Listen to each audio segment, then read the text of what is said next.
नमस्कार। Let's mic के एक बिल्कुल नए जानकारियों से भरपूर शो में आपका स्वागत है, जिसका नाम है कॉर्पोरेट दुनिया।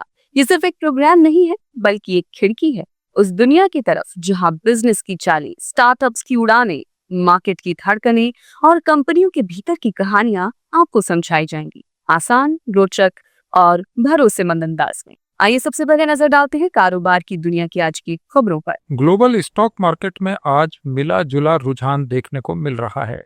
यूरोप का स्टॉक 600 सूचकांक 0.2% चढ़ा और एमएससीआई एशिया पैसिफिक इंडेक्स में 0.4% की बढ़त देखी गई। जापान का निक्केई इंडेक्स रिकॉर्ड ऊंचाई पर पहुंचा, जिसका श्रेय टेक्नोलॉजी शेयर्स को जाता है। विश्लेषकों का मानना है कि अमेरिकी महंगाई के आंकड़े और ग्लोबल इकोनॉमिक पॉलिसीज बाजार की दिशा तय कर रही हैं। कॉरपोरेट जगत में अप्रैल से जून की तिमाही के नतीजों ने इन्वेस्टर्स का ध्यान खींचा है। 12 अगस्त को कई कंपनियों ने अपने परिणाम घोषित किए। एमआरएफ का मुनाफा 12% घटकर 500 करोड़ रुपए रहा, जो पिछले साल इसी दौरान की तिमाही में 571 करोड़ रुपए था। दूसरी ओर डिफेंस सेक्टर की दिग्गज कंपनी हिंदुस्तान एरोनॉटिक्स लिमिटेड का मुनाफा 4% कम होकर 1377 करोड़ रुपए रहा, लेकिन इसके रेवेन्यू में 11% की बढ़त दर्ज की गई। एचएएल के शेयर्स ने पिछले 3 सालों में 311% से ज्यादा का रिटर्न दिया है, जिसने इसे निवेशकों के बीच चर्चा का विषय बनाया है। इसके विपरीत श्लिचर टेक्नोलॉजीज ने शानदार प्रदर्शन किया। इसका रेवेन्यू 623 करोड़ रुपए रहा, जो पिछले साल के 397 करोड़ रुपए से काफी ज्यादा है। कंपनी का मुनाफा 60% बढ़कर 147 करोड़ रुपए हो गया। श्लिचर ने 12 अगस्त को अपनी वार्षिक आम बैठक में 12.50 रुपए प्रति शेयर का अंतिम लाभांश और 2:1 के अनुपात में बोनस शेयर देने की घोषणा भी की। कल 584 कंपनियों ने अपने तिमाही नतीजे घोषित किए, जिनमें about India, Apollo hospitals, Hindalco, ONGC और न्याका जैसी दिग्गज कंपनियां शामिल थी। भारत की टॉप 500 कंपनीज ने वित्त वर्ष 2025 में रिकॉर्ड 15 लाख करोड़ रुपए का शुद्ध लाभ कमाया, जो एग्रीकल्चर, रसायन और टेलीकॉम जैसे क्षेत्र की मजबूती को दर्शाता है। डिफेंस और टेक्नोलॉजी सेक्टर इन्वेस्टर्स का ध्यान आकर्षित कर रहे हैं। हालांकि कुछ कंपनियों के मुनाफे में कमी चिंता की बात है। ये हफ्ता कॉर्पोरेट एक्शंस के लिए खास रहा। कई कंपनियों ने डिविडेंड, बोनस शेयर और स्टॉक लिस्ट्स की घोषणा की, जो निवेशकों के लिए सुनहरा मौका लेकर आए हैं। कल आईसीआईसीआई बैंक ने 11 रुपए प्रति शेयर का डिविडेंड, ग्रासिम इंडस्ट्रीज ने 10 रुपए प्रति शेयर का डिविडेंड और अरविंद फैशंस ने 1.60 रुपए प्रति शेयर का फाइनल डिविडेंड घोषित किया। इंडिया ग्लाइकोल्स ने स्टॉक स्प्लिट की घोषणा की, जिसमें शेयर की कीमत 10 रुपए से 5 रुपए प्रति शेयर हो जाएगी। गोदरेज कंज्यूमर प्रोडक्ट्स ने 5 रुपए प्रति शेयर का अंतरिम डिविडेंड, पिडिलाइट इंडस्ट्रीज ने 10 रुपए प्रति शेयर का स्पेशल डिविडेंड और इंटर ग्लोब एविएशन ने 10 रुपए प्रति शेयर का फाइनल डिविडेंड डिक्लेयर किया। इसके अलावा कंटेनर कॉरपोरेशन ने 1.60 रुपए प्रति शेयर का इंटरिम डिविडेंड देने की घोषणा की। इस सब के बीच करीब 100 कंपनियों ने डिविडेंड, बोनस और स्टॉक स्प्लिट की घोषणा की है। इनमें रिलायंस इंडस्ट्रीज, हिंदुस्तान पेट्रोलियम और महानगर गैस जैसी कंपनियां शामिल हैं। ये घोषणाएं निवेशकों में उत्साह पैदा करती हैं, खासकर बैंकिंग, एफएमसीजी और इंफ्रास्ट्रक्चर जैसे क्षेत्रों में। ये कदम न केवल तात्कालिक लाभ देते हैं, बल्कि लंबे समय तक वैल्यू ग्रोथ की संभावना भी रखते हैं। रिजर्व बैंक ऑफ इंडिया की मौद्रिक नीति समिति ने हाल ही में ब्याज दरों को 6.5% पर स्थिर रखा है। विश्लेषकों का कहना है कि महंगाई और आर्थिक वृद्धि के बीच संतुलन बनाए रखने के लिए आरबीआई सतर्क बना हुआ है।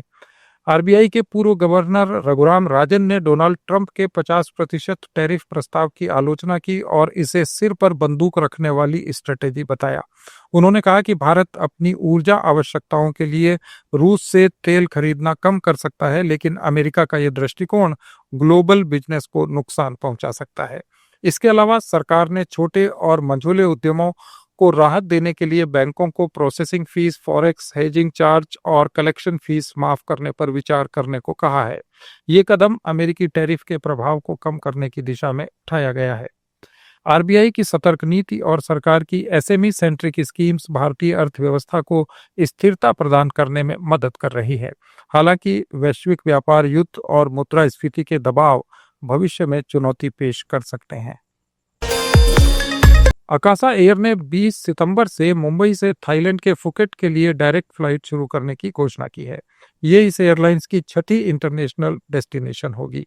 मर्सिडीज बेंज ने AMG CLE 53 4मैटिक कूपे लॉन्च किया है। इसकी कीमत 1,35,00,000 रुपए है।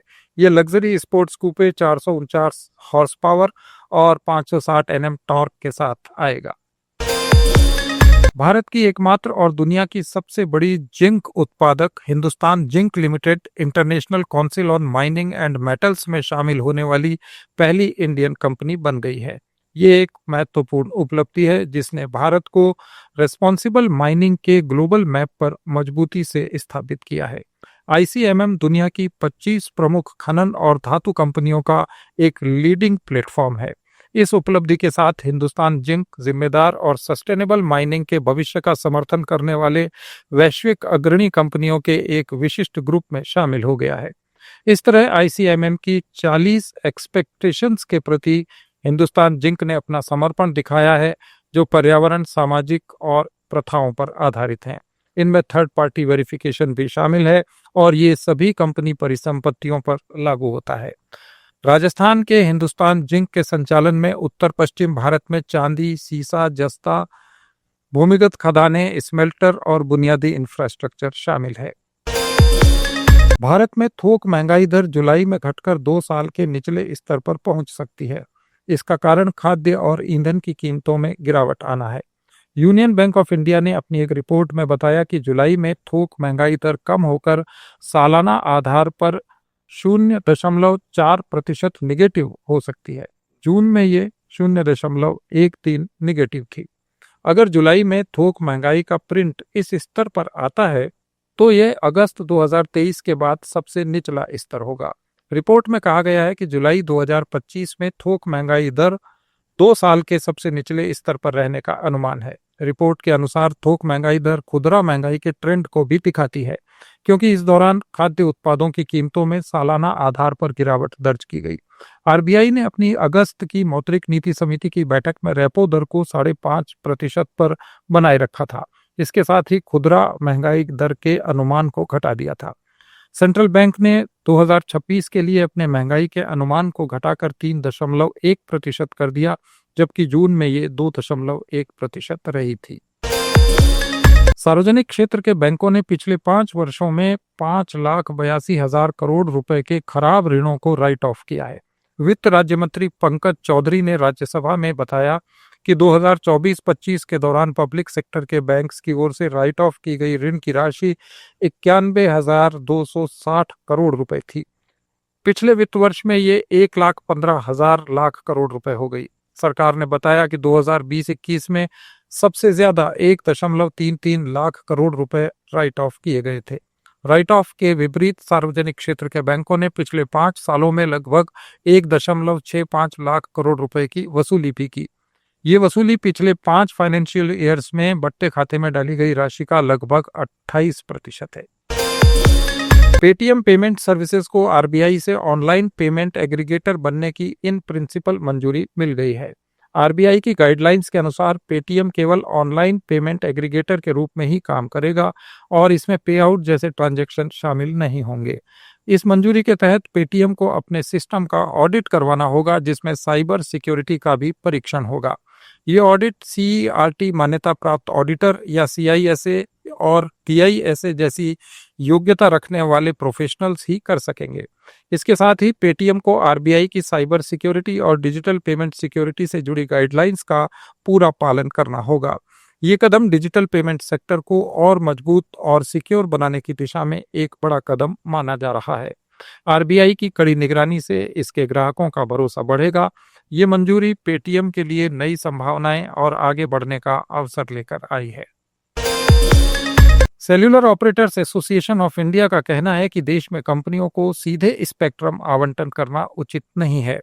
इसलिए क्योंकि दूरसंचार उद्योग की राष्ट्रीय रेवेन्यू के साथ लागत, बोझ और सुरक्षा संबंधी चिंताएं भी हैं। कुछ उद्योगों ने अपने हित में अमेरिका, फिनलैंड, जर्मनी और ब्रिटेन जैसे देशों के साथ समझौते किए हैं। इन देशों में निजी नेटवर्क काम करते हैं। COAI ने कहा कि उद्यमों के लिए स्वतंत्र निजी नेटवर्क स्थापित करना सस्ता होगा। ये एक भ्रामक धारणा है। सेबी ने कम जोखिम वाले विदेशी इंस्टीट्यूशनल इन्वेस्टर्स के लिए सिंगल विंडो योजना शुरू करने का फैसला लिया है। इसका मकसद अनुपालन को सरल बनाना और इन्वेस्टर के रूप में देश के आकर्षण को बढ़ाना है। अगर नया ढांचा FII के लिए एकल खिड़की, स्वचालित और सामान्यीकृत पहुंच लागू होता है तो कम जोखिम वाले फॉरेन इन्वेस्टर्स को इन्वेस्ट करने में आसानी होगी। सेबी ने एक सर्कुलर में कहा कि इस कदम से विभिन्न इन्वेस्टमेंट डेस्टिनेशंस पर इंटीग्रेटेड रजिस्ट्रेशन की प्रक्रिया संभव हो जाएगी। ऐसी संस्थाओं के लिए डॉक्यूमेंटेशन और बार बार के अनुपालन में कमी आएगी। 30 जून 2025 तक देश में 11,913 पंजीकृत FPI थे। इनके पास 80.83 लाख करोड़ रुपए की संपत्ति थी। अनुमान है कि इस संपत्ति में FI का योगदान 70% से अधिक होगा। कम जोखिम वाले FII में सरकारी fund, central bank, sovereign wealth fund, बहुपक्षीय संस्थाएं और सार्वजनिक खुदरा फंड के साथ बीमा कंपनियां भी शामिल हैं। खरीफ मौसम में देश में अब तक धान की बुआई का रकबा 12% बढ़कर 364 लाख हेक्टेयर पहुंच गया है। एक साल पहले ये 325 लाख हेक्टेयर था। कृषि विभाग की ओर से जारी आंकड़ों के अनुसार 8 अगस्त तक सभी खरीफ फसलों की कुल बुआई का रकबा 995.63 लाख हेक्टेयर हो गया, जो पिछले साल 957 लाख हेक्टेयर था।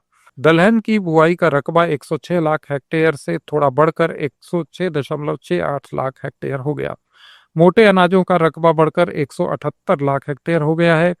गैर खाद्यान्न श्रेणी में तिलहन का रकबा घटकर 175.61 लाख हेक्टेयर है, जो पिछले साल 182.43 लाख हेक्टेयर था। कपास में भी गिरावट आई है और इसका रकबा 110.49 लाख हेक्टेयर से कम होकर 106.96 लाख हेक्टेयर रह गया।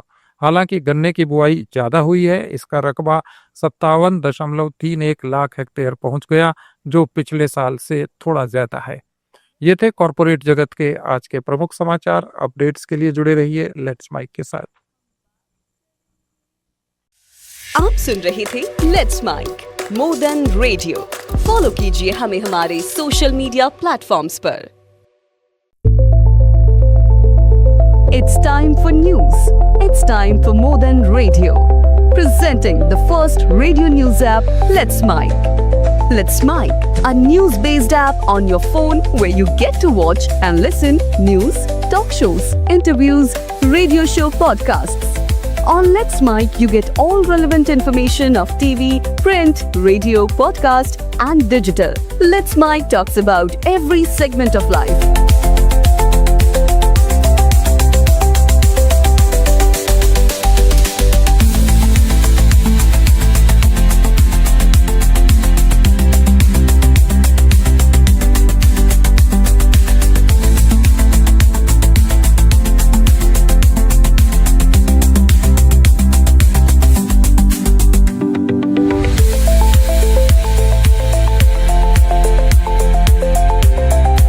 Download the app now from Play Store. Available both on Android and iOS mobile phones.